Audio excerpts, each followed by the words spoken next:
السلام علیکم ورحمۃ اللہ وبرکاتہ۔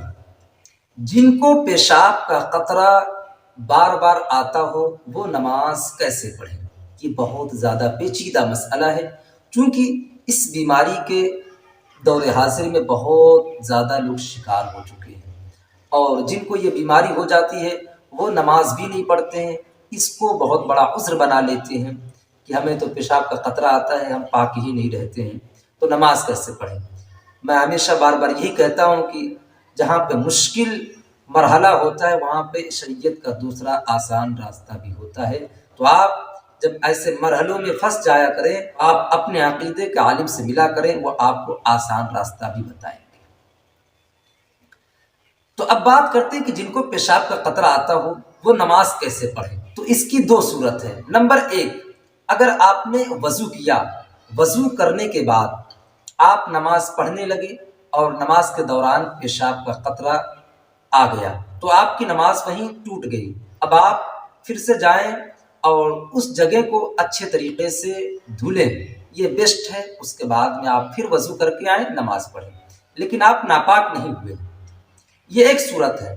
لیکن جو مستقل بیمار ہی رہتے ہیں، یعنی جن کو کنٹینیو پیشاب کے قطرے آتے رہتے ہیں، ان کے لیے کیا اسلام کا نظریہ ہے؟ جن کو کنٹینیو پیشاب کا قطرہ آتا رہتا ہے وہ اس مسئلے کو دھیان سے سنیں۔ اگر آپ نے وضو کیا، وضو کرنے کے بعد آپ نماز پڑھنے لگے اور آپ کو پیشاب کا قطرہ آ گیا تو پھر آپ کی نماز ٹوٹ گئی۔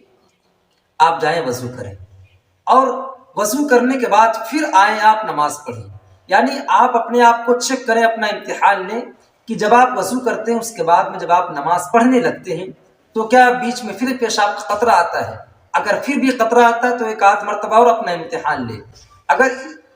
اگر بار بار وضو کرتے ہیں اور پیشاب کا قطرہ آتا ہی رہتا ہے، ٹپکتا رہتا ہے، تو آپ شرعی معذور ہیں۔ اب اس صورت میں یہ جو پیشاب کا قطرہ آ رہا ہے یہ معاف ہو جائے گا، لہٰذا آپ نماز پڑھتے رہیں۔ تو آپ نے مسئلہ سمجھ لیا ہوگا۔ پہلی صورت یہ ہے کہ اگر آپ کو مستقل پیشاب کا قطرہ نہیں آتا ہے، اگر بائی دبے کبھی آ گیا تو پہلے جائیں آپ اس جگہ کو صاف طریقے سے دھل لیں اور اس کے بعد میں پھر اب وضو کر کے آ کے نماز پڑھیں۔ لیکن آپ کو اگر یہ بیماری ہی ہے تو پھر کوئی دقت نہیں ہے، شریعت آپ کو اجازت دیتی ہے، وہ آپ کی خطا معاف ہو جائے گی، آپ نماز پڑھتے رہیں۔